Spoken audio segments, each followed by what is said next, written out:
ఇది చాలామందికి తెలియదు, దయచేసి జనాలు తెలిసేలా చేయండి. వర్రా రవీందర్ రెడ్డి అని ఉంటాడు, వైఎస్ భారతీరెడ్డి గారి పర్సనల్ సెక్రటరీ పిఏ. ఆ వ్యక్తి రియల్ టైం గవర్నెన్స్లో ఒక జాబ్ తీసుకొని 80,000 శాలరీ ఇప్పించి, ఆ వ్యక్తి ఫేస్బుక్లో మీరు వెళ్తే అతను ఫేస్బుక్లో పెట్టిన పోస్టులు చూస్తే మీరు అందరూ బిత్తరపోతారు. చాలామందికి తెలియదు అది. నేను అవి చూపిద్దామని కూడా ప్రింట్లు తీసుకొని అవి చదివాలన్నా, ఒకవేళ మీరు తీసి ప్రచురించాలన్నా కూడా మన కళ్ళలో నీళ్ళు తిరిగిపోతాయి. అంత దారుణమైనటువంటి బూతులు. ఒక వైఎస్ భారతీరెడ్డి గారి పర్సనల్ సెక్రటరీ ఒక చిన్న పదవి తీసుకొని అతను పెట్టిన పోస్టులు కానీ మీరు ఫేస్బుక్లో చూస్తే మనం కళ్ళలో నీళ్లు వస్తాయి. మా అమ్మ సాక్షి, వెంకటేశ్వర సాక్షిగా చెప్తున్నా. నేను వెంకటేశ్వర అన్నానంటే నేను తప్పు చేస్తే నాశనం అయిపోతాను, ఆయనలాగా నాశనం అయిపోవాలని ధైర్యం నాకు ఉంది. వర్రా రవీందర్ రెడ్డి అని ప్రజలందరికీ చెప్తున్నా. ఫేస్బుక్లోకి వెళ్ళి మీరు చూస్తే ఆ బూతులు కానీ మీరు చూస్తే, మనం మగాళ్ళం కదా, మనం అందరం ఎక్కడో దగ్గర కలిసినప్పుడు సరదాగా ఏదో 2-3 అంటాం కదా, మనం అసలు పనికిరాం. ఆ బూతులు చూస్తే మీకు కళ్ళల్లో నీళ్లు ఆగవు. అంత దారుణమైనటువంటి బూతులు. అదే భారతీరెడ్డి పిఏగా ఉన్న ఒక పర్సనల్ సెక్రటరీగా ఉన్న ఒక వర్రా రవీందర్ రెడ్డి ఏమన్నా ఒక ఇంట్లో ఒక పేపర్లో వేశాడా, ఒక ఇంటి ముందు పాంప్లెట్ పంచాడా, ఫేస్బుక్లో పెట్టాడు, సోషల్ మీడియాలో పెట్టాడు. ఒక సోషల్ మీడియాలో పెట్టిన పోస్టులు ప్రపంచం మొత్తం వెళ్తాయని మీకు తెలియదా? వైఎస్ఆర్సీపీ గవర్నమెంట్లో అథారిటీగా సోషల్ మీడియాలో కొంతమంది ఉంటారని తెలియదా? అది భారతీరెడ్డి గారికి తెలియదా? మన పర్సనల్ సెక్రటరీ ఇంత దారుణంగా పెడతాడు, మీరు ఎందుకు మందలించలేదు? ఎందుకంటే మీరే ప్రోత్సహించారు. ఎక్కడైనా ఒక పిఏ ఒక పదవి తీసుకుని ప్రత్యేకంగా వర్రా రవీందర్ రెడ్డి అనే ఒక వ్యక్తి బూతుల శ్రీరెడ్డి 5 సంవత్సరాల నుంచి మనం అసలు వినలేము అలాంటి బూతులు.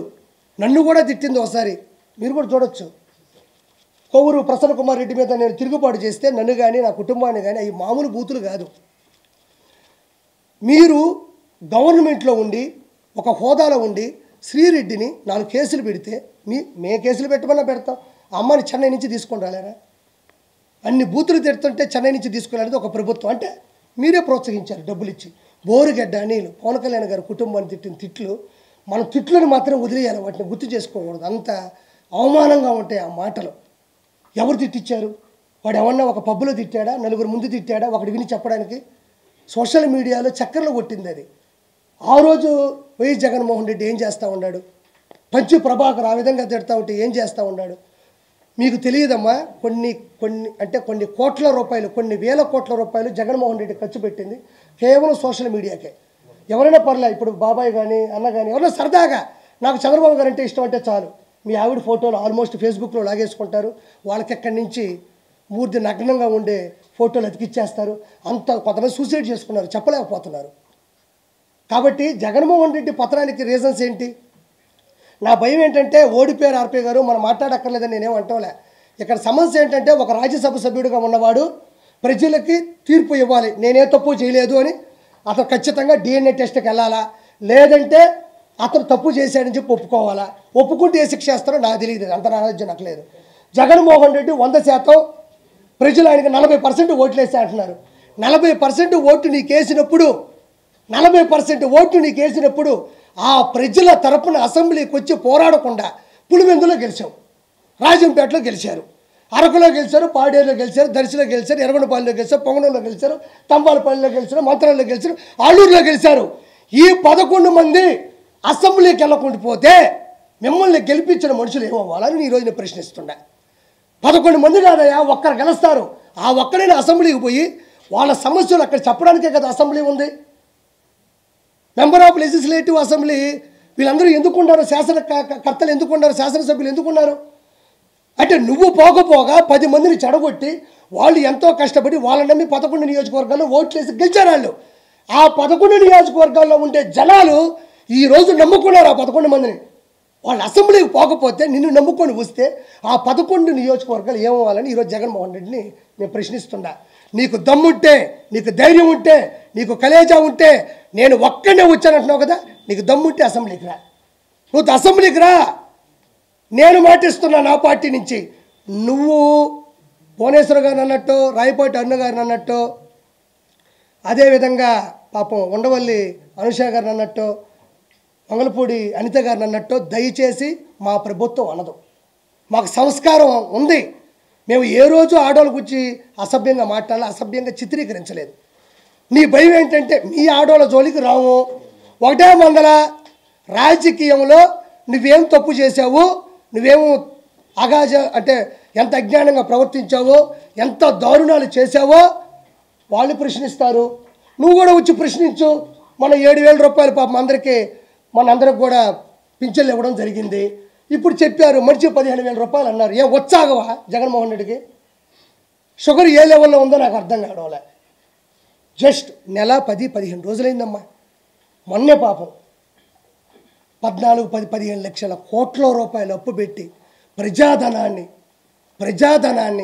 ప్రజలకు చాలామంది తెలియదన్నా, ఈ భూమి మీద పుట్టిన ప్రతి ఒక్కడికి ఈ భూమి మీద ఒక హక్కు ఉంటుంది. కొండలు ప్రకృతి వనరులే. ఋషికొండ దేవుడి సన్నిధితో సమానం. 7 ఋషుల పైన యాగాలు చేశారంట. తిరుమల కొండ నాశనం చేశాడు. ఒక కొండ లేదు, ఒక ఇసుక లేదు. ఈరోజు రోడ్లు మీకు వేయలేదని మీరు ఫీల్ అవుతున్నారు. రోడ్లు వేసేసారని సంతకాలు పెట్టుకోవాలి. ఎప్పుడు 1,000 కోట్లు 1,00,000 కోట్లు డబ్బులు తీసేసుకున్నారు. ఆ అభివృద్ధి జరిగిపోయినట్టు అందులో సంబంధించినటువంటి అధికారుల చేత సంతకాలు పెట్టి ఆ డబ్బుల్ని పంచేసుకున్నారు. కొన్ని లక్షల ఒక్క విజయసాయి రెడ్డి దగ్గర 5 లక్షల కోట్ల రూపాయల డబ్బులు ఉంది. కాదు అంటే నేను తప్పు చేశానంటే నా మీద కేసు పెట్టమను. నేను మొన్న కూడా చెప్పా, రోజా దగ్గర 3,000 కోట్ల రూపాయలు ఉంది అని చెప్పాను. నేను ఉంది. ఎన్ని ఇసుక, ఎంత దౌర్జన్యాలు, ఎన్ని దందాలు, ఎన్ని రిజిస్ట్రేషన్లు, ఎన్ని కానుకలు. ఈరోజు 5 లక్షల కోట్ల రూపాయలు బ్లాక్ మనీ ఒక విజయసాయి రెడ్డి దగ్గర ఉంది. విజయసాయి రెడ్డి ఎవరండి? ఒక చార్టెడ్ అకౌంట్. అంతేనా అన్న? ఒక చార్టెడ్ అకౌంట్. ఎక్కడి నుంచి వచ్చింది ఈ పదవి? కేవలం ఇతని లెక్కలన్నీ అతని దగ్గర ఉన్నాయి, అతని లెక్కలన్నీ ఇతని దగ్గర ఉన్నాయి. అతని లెక్కలు ఇతను తేల్చేస్తాడంటే కుదరదు. కాబట్టి మనోడికి డైరెక్ట్గా ప్రత్యక్ష రాజకీయాలు గెలవలేడు. కాబట్టి ఏదో నామినేటెడ్ పోస్ట్ ఇవ్వాలి కాబట్టి మెంబర్ ఆఫ్ పార్లమెంటు, ఎగువ సభ, రాజ్యసభ ఇవ్వడం జరిగింది. అంటే నేను ఒకటే చెప్తున్నా, ఈరోజు పోలవరం అవ్వాలి అంటే 1,00,000 కోట్లు కావాలంటే ఈ 1,00,000 కోట్లు నేను చెప్పిన 10 మంది దగ్గరే ఉంది. ఒకడేమో అంటాడు నాకు పోలవరం అర్థం కాలేదు అంటాడు, పోలవరం జనాలకు అర్థం కాదంటాడు. ఎందుకని అడిగితే నాకు అర్థం కాలేదంటాడు. ఒరే నాయన, మేము జబర్దస్తులో ఈ జోకులు ఎన్నో వేసాం. మేము జబర్దస్తులో ఇలాంటి జోకులు కొన్ని కోట్లు వేసాం, 16 రేటింగ్ చూసాం. ఈరోజు ఈ స్థానం ఉందన్నా, ఇంకోటి ఉందన్నా మాకు జబర్దస్తే. నేనే కాదనలేదే. నేను వాదించింది సంస్థ మీద, జబర్దస్త్ షో మీద కాదు. మేము ఇలాంటి జోకులు జబర్దస్తులు ఎన్నో వేసేసాం. ఒకడంటాడు ఐటీ పరిశ్రమలు తీసుకురాలేదంటే నేను ఫారిన్కి వెళ్తే నాకు చలి తగులుతుంది, నాకు పెదాలన్నీ పగిలిపోతాయని ఒకడంటాడు. అదొక జోకు. ఒకడేమో పోలవరం అనేది ఎవరికి అర్థం కాదు, ఎందుకంటే నాకు అర్థం కాదంట. అంటే ఏంది ఇది? ఒక జల వనరుల అభివృద్ధి శాఖ మంత్రి, ఒక ఇరిగేషన్ డిపార్ట్మెంట్ మినిస్ట్రీ ఇస్తే ఈ విధంగా మాట్లాడతారా? ఏముంది అక్కడ పోలవరం అర్థం కాకపోవడానికి? కృష్ణా అనేది గోదావరి అనుసంధానం కలపగలిగిందే పోలవరం అంటారు. ఏలూరు జిల్లాలో పోలవరం ఒకటి ఉంది.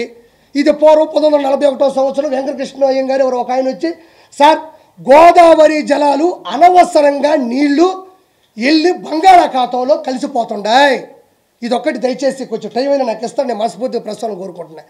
నేను ఈరోజు పోలవరం గురించి ఒక 4 మాటలు చెప్తాను. నాకు తెలిసింది, చాలామందికి ఇది తెలియదు. పోలవరం అంటే ఏమీ లేదండి, ఏమీ లేదన్న విషయం వైఎస్ఆర్సీపీకి కూడా తెలుసు. ఎందుకంటే డబ్బులన్నీ ఎత్తేసారు. ఏమి ఉన్నదాడా? ఏముంటుందా? పోలవరం అనేది ఏంటంటే కృష్ణా నది, గోదావరి నది, ఈ రెండింటినీ కలుపుతూ ఒక ప్రాజెక్ట్ చేయాలి, ఒక డ్యామ్ కట్టాలి, ఒక రిజర్వాయర్లు కట్టాలి. రిజర్వాయర్ అంటే రిజర్వ్ నిల్వ ఉంచడం అంటారు. గోదావరి నది అనేది పైన ఉంటుంది, కృష్ణా నది కింద ఉంటుంది.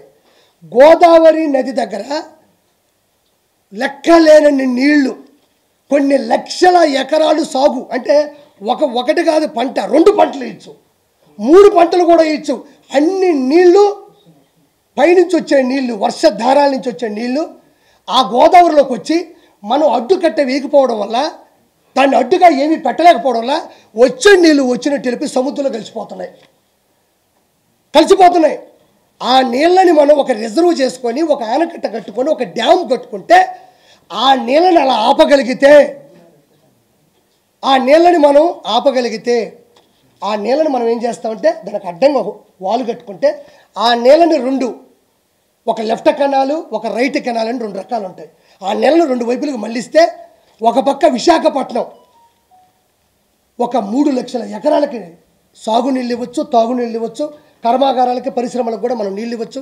ఇటు నుంచి ఇట్లా కృష్ణాకు పంపించవచ్చు, కృష్ణాకు కూడా కొన్ని లక్షల నీళ్ళని పంపించవచ్చు.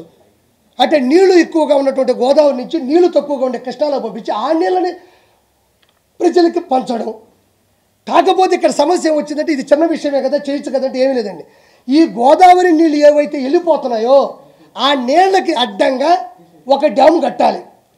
ఆ డ్యామ్ కట్టాలంటే అది చాలా దూరం లోతు, అంటే బంకమట్టి, ఇసుక, అంటే గట్టి ఏదైతే మనం దృఢంగా ఉండే నేల ఉంటుంది కదా, ఆ నేల చాలా లోతులో ఉంది. అక్కడికి వెళ్ళి ఆ భూమి మీద మనం గోడ కట్టాలి, ఆనకట్ట కట్టాలి. ఇప్పుడు దాని మీద కట్టాలంటే అవ్వదు కదా. అప్పుడు ఏం చేయాలంటే అది అవ్వదు కాబట్టి ఇలా వెళ్తున్న నీళ్ళు ఏవైతే ఉన్నాయో వృధాగా దానికి డయాఫామ్ వాల్ అని ఒకటి కట్టి ఆ నీళ్ళని ఇటు మరల్చి ఇక్కడ ఆనకట్ట కట్టాలి. ఇటు వెళ్తున్న నీళ్ళకి అడ్డుగా ఒక గోడ కట్టి ఇట్ట తిప్పి నీళ్ళని ఇక్కడ ఒక ఆనకట్ట కట్టాలి. అంటే ఇది పూర్తి